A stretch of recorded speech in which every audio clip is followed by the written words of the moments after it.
நல்ல கணவனோட அழகு நம்ம எல்லாரும் நெனச்சிட்ருக்கோம்.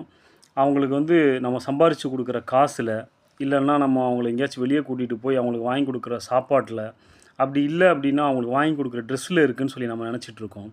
ஆனா உண்ம அது கிடையாதுங்க. எல்லா கணவன் மனைவியும் சரிதான். சண்டை இல்லாம குடும்பம் கிடையாது. இந்த உலகத்திலேயேங்க எந்த ஒரு குடும்பத்திலயுமே சண்டை இல்லாம கணவன் மனைவி வாழவே இல்லங்க. அதுதான் நிதர்சனமான உண்ம. சரிங்களா? ஆனா, அதே நேரம் பெண்களும் சாதாரண ஆள் கிடையாது.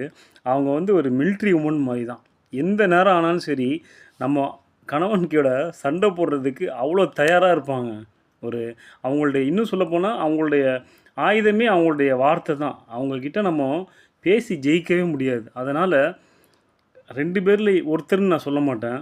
ஆம்பள நம்ம தாங்க ஒரு வாட்டி விட்டு குடுத்து போனா தான் என்ன ஆயிட போது?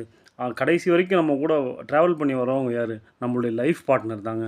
ஆனா, அது எல்லாத்தையும் தாண்டி நம்ம அவங்களுக்கு குடுக்கக்கூடிய மரியாதை எதுல இருக்குன்னா, இவ்வளோ தான் சண்டை போட்டாலும், என்னதான் அடிச்சுக்கிட்டாலும், நம்ம வெளி இடத்துக்கு அவங்கள கூட்டிட்டு போறோம். நம்ம சொந்த பந்தங்க இடமாகட்டும், இல்ல ஒரு வெட்டிங் செரிமனி எங்கேயோ சரி, நம்ம கூட்டிட்டு போறோம். அந்த இடத்துல நம்மளுடைய மனைவிய நம்ம விட்டு குடுக்காம இவங்க தான் எனக்கு எல்லாமே.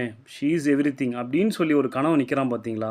அதுதாங்க ஒரு மனைவி ஒரு கணவன்கிட்ட இருந்து எக்ஸ்பெக்ட் பண்ணுவாங்க. ஸோ முடிஞ்ச அளவுக்கு நம்ம ட்ரை பண்ணி, நம்ம அந்த மாரியே வாழ நினைப்போம். நமக்கு லைஃப் கண்டிப்பா நல்லபடியா போகும்னு சொல்லி முடிச்சுக்கிறேங்க. Thank you.